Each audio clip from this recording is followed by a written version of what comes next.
Hello मेरे प्यारे बच्चों, कैसे हैं आप सब लोग। आशा है आप ठीक होंगे। विशेष तौर से बीए थर्ड ईयर तैयारी कैसी चल रही है बच्चों आपकी।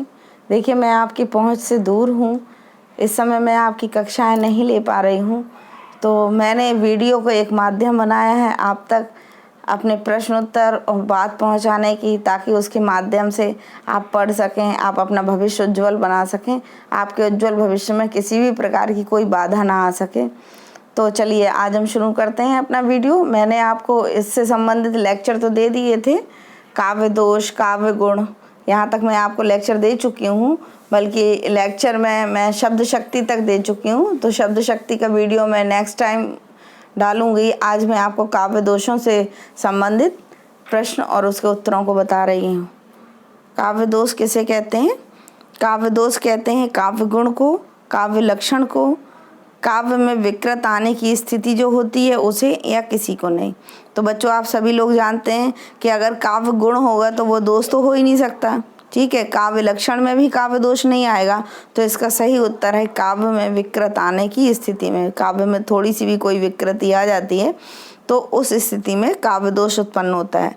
अगला क्वेश्चन है, आचार्य वामन ने कितने दोष स्वीकार किए हैं? तो आचार्य वामन के अनुसार अगर हम काव्य दोषों की बात करें तो उन्होंने कुल 4 काव्य दोषों को स्वीकृत किया है, 4 काव्य दोषों को माना है। अगला प्रश्न है, हिंदी के आचार्यों ने काव्य के कितने दोष माने हैं? और अगर हम हिंदी के आचार्यों की बात करें तो मुख्य 3 काव्य दोषों को माना गया है, ठीक है। कल मैंने आपको बताया भी था इससे पहले वीडियो में, तीनों काव्य दोष जो है वो आपको मैंने बताए थे। शब्द दोष, अर्थ दोष, वाच्यार्थ दोष। और चौथा है, हिंदी आचार्यों के अनुसार कौन सा काव्य दोष नहीं है?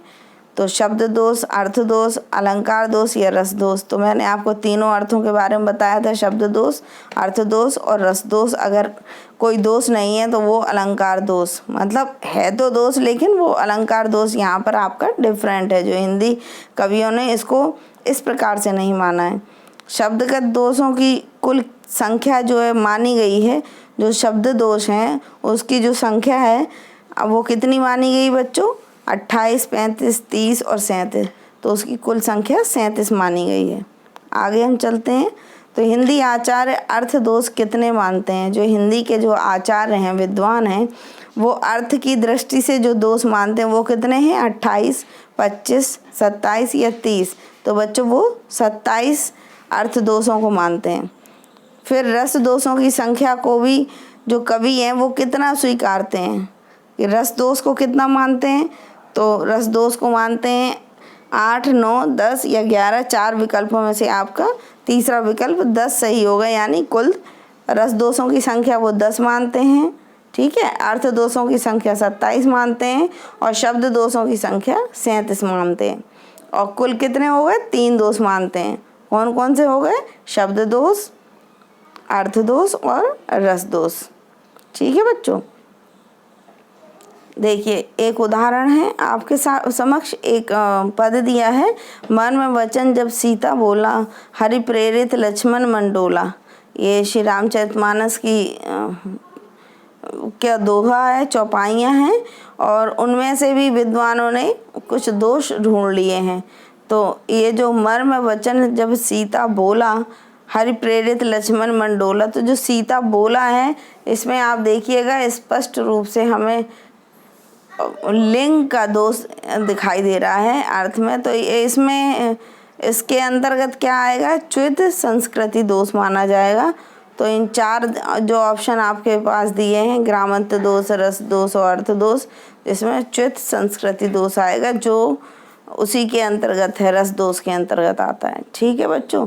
बस इससे अधिक आपका रस दोष में से या काव्य दोष में से और कोई प्रश्न नहीं बनते। जितने प्रश्न बनते थे उन सब की PDF मैंने आपके समक्ष भेज दी है। तो आप इसको अपनी कॉपी में नोट डाउन कर लीजिएगा और याद कर लीजिएगा। समझने के लिए तो मैंने आपको वीडियो भेज ही दिया है। और मेरे वीडियो को लाइक कर दीजिएगा, सब्सक्राइब कर दीजिएगा और शेयर कर दीजिएगा। धन्यवाद।